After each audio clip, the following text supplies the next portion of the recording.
Escatologia Bíblica 1, a estátua dos sonhos de Nabucodonosor, o número 2 no nosso livro, o peito e os braços de prata.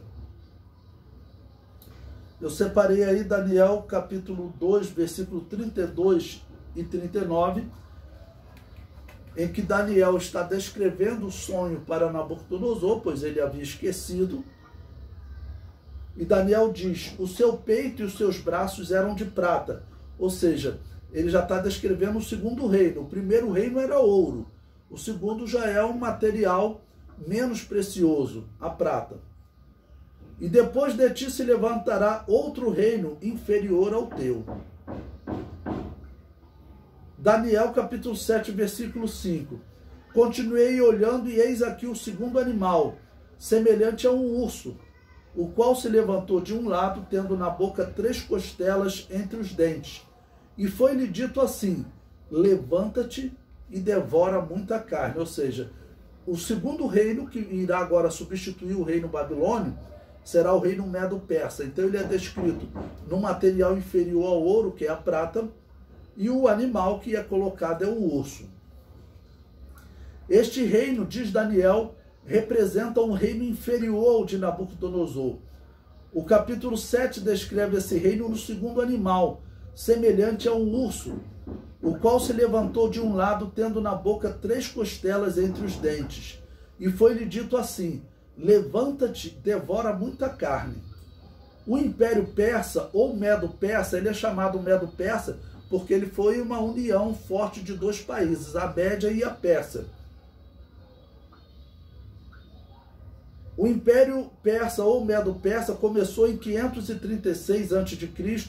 Essas datas elas variam, alguns colocam 539, então isso é aproximado. O homem que conseguiu levar a Pérsia a este êxito foi Ciro. Esse Ciro ele é exaltado até hoje como uma pessoa de grande destaque na história, porque ele respeitava muito a religião dos povos. Dominava, exigia tributo, mas respeitava a religião dos povos. Para compreendermos melhor este império, é bom verificarmos como ele se organizou. A Pérsia não era um país de grande população. Por volta de 650 a.C., conta-se que eles não passavam de um grupo nômade, dividido em tribos que pastoreavam pelas regiões montanhosas ao norte do Golfo Pérsico. Seus vizinhos, os medos, eram muito mais evoluídos. Só em 558 a.C., as tribos persas são unidas e organizadas sob a liderança do príncipe Ciro. Assegurada a unidade de seu povo, Ciro domina os vizinhos medos e lança as bases do império que mudaria a história do Oriente Antigo. Conquista o reino da Lídia, cujo rei Cresso entrou para a mitologia como símbolo de riqueza. Havia muito ouro naquela região. Então os persas eles vão se destacar na história, né, da humanidade por muitas invenções, construções. A história vai falar mais de um homem chamado Dario, que vai reinar depois de Ciro, mas que será maior até do que Ciro nas suas conquistas e edificações. Bom, depois que Ciro então uniu esses grupos nômades persas, fez uma união com a Média e conquistou também a Lídia, ele agora estava fortalecido para fazer guerra à Babilônia. O próximo objetivo é a Babilônia, capital do Império Caldeu, às margens do Eufrates. A cidade inconquistável porque tinha 3 muralhas naquela época, era praticamente impossível conquistar. Nós temos a cidade de Constantinopla com 3 muralhas, que será conquistada já na época do canhão. Quando o canhão surgiu, aí jogava aquelas bolas de pedra contra a muralha, que aí não foi resistindo até que caiu. Aí já 1492, né? Ou seja, 2000 anos depois desse período aqui. Então a cidade inconquistável, que tinha dentro de suas muralhas recurso suficiente para resistir a um cerco de 20 anos. Vamos lembrar que Nabucodonosor, no cerco a Jerusalém, não durou nem 2 anos. E já estava todo mundo passando fome eles conseguiram invadir a cidade, né? Bom, aqui a Babilônia resistiria pelos recursos internos que havia, já que eles tinham até montanhas artificiais, resistiria um cerco de 23 anos. É um cerco, podemos dizer, como praticamente infinito. Nesse período eles teriam condições de plantar mais, se programar para não serem invadidos nunca. Foi dominada sem batalha e sem luta, conforme os dizeres de Ciro, extraído da enciclopédia Novo Conhecer. Então, por que foi conquistada tão facilmente em uma noite, como diz Daniel capítulo 5? Porque Ciro conseguiu desviar o curso do rio Eufrates e assim ele teve acesso à cidade no momento em que a cidade estava numa grande festa. Egípcios, babilônios, hindus, armênios, lídios e inúmeros outros povos foram dominados. Ciro morreu em 522 a.C., 14 anos depois de conquistar a Babilônia. Quando Ciro conquistou a Babilônia, esta era governada pelo rei Nabonidos. Este foi o último rei da Babilônia.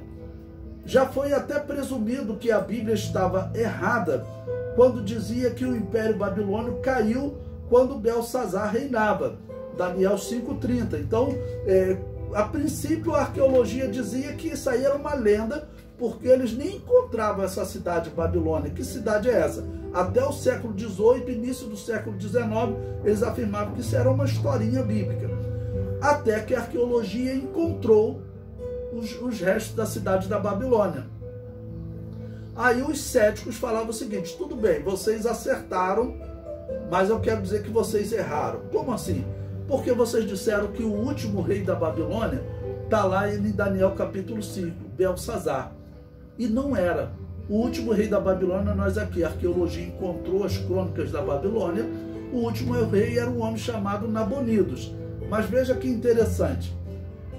Até bem pouco tempo, diz o nosso texto, não havia indícios de nenhum rei babilônio por nome Belsazar. Mesmo tendo uma lista aparentemente completa dos reis babilônios, nessa lista aparece o nome de Nabonidos, o rei que reinava no período que a Bíblia atribui a Belsazar. Em 1854, o senhor Henry Rawlinson descobriu em Ur dos Caldeus alguns cilindros de terracota contendo uma inscrição do acima mencionado Nabonidos, ou seja, Nabonidos que ordenou a escrita, na qual ele faz menção a um homem chamado Belsazar, seu filho mais velho. Ou seja, Belsazar já apareceu na história.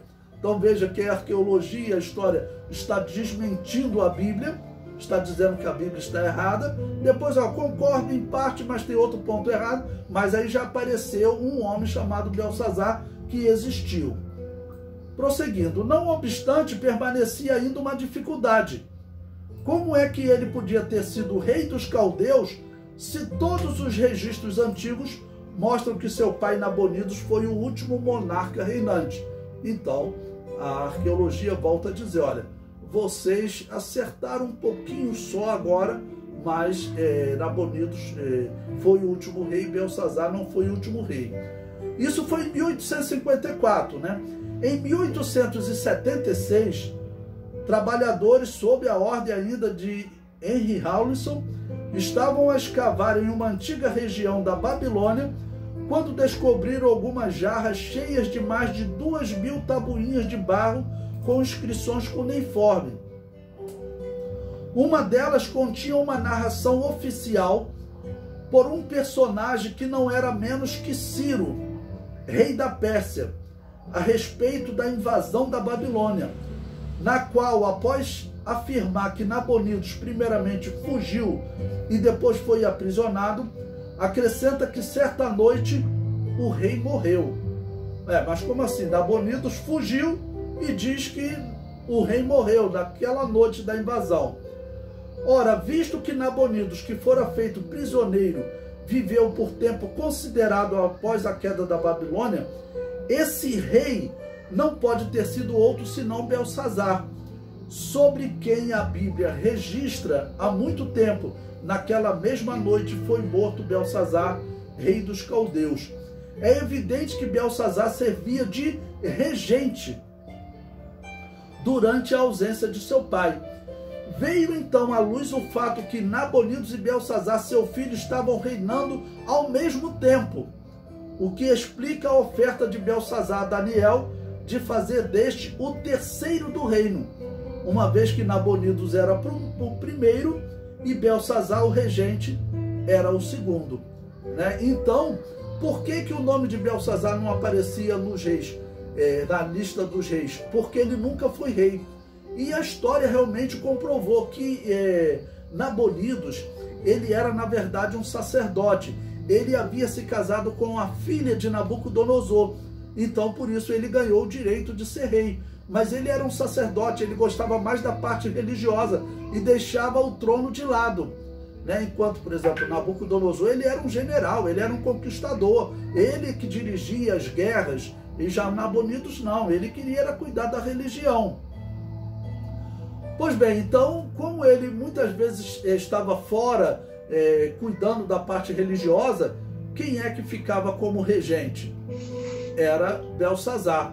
Então, quando Belsazar diz que Daniel seria o terceiro dominador no reino, por quê? Porque Nabonidos era o primeiro, Belsazar era o segundo, e Daniel, então, seria o terceiro dominador. Então, a palavra de Deus, mais uma vez, mostrando como ela realmente é viva e é inspirada a palavra de Deus, para que vocês nunca sigam aqueles liberais aí, que não tem nada de cristãos, que dizem que a Bíblia Sagrada, na verdade, é uma ilustração e uma coletânea de lendas pagãs, tá bom? Produzida cerca de 600 anos antes de Cristo.